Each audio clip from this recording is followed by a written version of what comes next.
Anthony Morel est avec nous. Bonjour Anthony. Bonjour Jean-Jacques. C'est déjà demain, les trains du futur. La vitesse sur les rails. Au Japon, on nous a battus. Bah oui. Plus de 600 km/h. Un train qui a dépassé, donc pour la première fois, les 600 km/h. Il s'appelle le Maglev. Oui, c'est ça le Maglev. Un bon coup de vieux pris par notre TGV. Hélas. Dites-moi. Bah oui. 603 km/h, c'est vrai que c'est pas mal. Hein. Ça ferait un Paris-Marseille potentiellement en 1 heure. Ça fait rêver. Bon. Non. Bah si, c'est ça, 603 km/h. Potentiellement, je dis, parce que en fait, il a atteint les 600 km/h. Oui, il faut s'arrêter à un moment. Bon, et puis les 600 Lyon, km/h, par exemple. Bon. Et puis les 600 km/h, ça a été sur quelques secondes. C'était vraiment un test. Voilà, à Valence aussi, effectivement.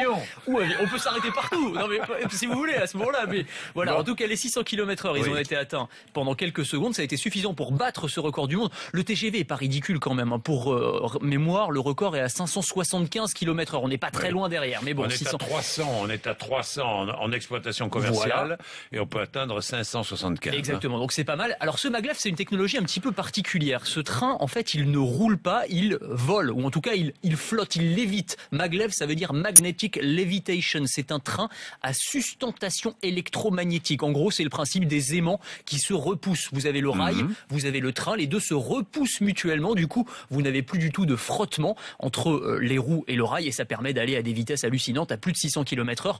Encore une fois, en test, en commercial, ce sera 500 km/h environ. Ça fera Tokyo-Nagoya, c'est-à-dire un gros Paris-Lille en moins de 40 minutes. Oui. C'est pas mal. Mais pas avant 2025. C'est 10 km à la minute. 10 km à la minute. C'est pas mal, plutôt 10 km à la minute. Ouais. Mais c'est pas nous qui avons inventé cette technique, là, me semble-t-il, à une époque. Alors on avait cette fameuse cette idée folle là, avec entre Paris et Orléans, je crois. Exactement. Il y avait quelques vestiges. Il en reste des tronçons, effectivement, mais ça a été abandonné assez rapidement. Ouais. Bon, le problème c'est que ça va coûter excessivement cher. Première ligne commerciale prévue pour 2027. Ouais, ça va prendre au du Japon. temps. Hein. Et 60 milliards d'investissement. 60 milliards de dollars d'investissement. Vous imaginez le projet pharaonique? Oui, il n'est pas sûr que ça aille au bout. Hein. On verra. Ce n'est qu'un début parce qu'il existe des projets de train capables de dépasser les 1000 km/h. Oui, alors il y a notamment le projet d'Elon Musk. Vous savez qui c'est Elon Musk? Oui, c'est l'homme. Le fondateur de Tesla, le nouveau Steve Jobs, hein, disent un certain nombre de spécialistes. C'est vraiment un entrepreneur génial. Je vous ferai une chronique sur lui un jour parce qu'il est vraiment extraordinaire, cet homme-là.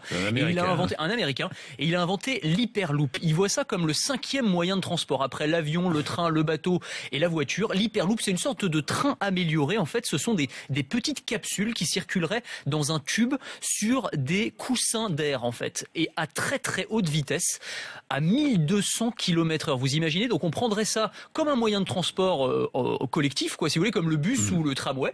On entrerait dans ces capsules et 1200 km/h, on relierait Los Angeles à San Francisco en 35 minutes. Aujourd'hui, il faut 6 heures de voiture, par exemple, pour relier Los Angeles à San Francisco. Oui, dans 10 ans.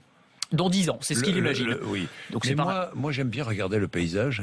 Ah oui, alors là, c'est vrai qu'on en profite moins. Vous avez pas tort. Oui, ça va beaucoup plus vite. Est-ce qu'on a envie de regarder le paysage à l'arrivée? C'est ça, voilà. Vous pourrez contempler à l'arrivée.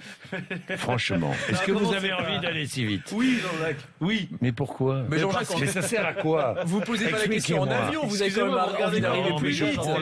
Mais TGV, mais le TGV, ça va. Bon, ça va, on va pas aller. À quoi ça sert d'aller plus vite? Bah, d'arriver plus vite.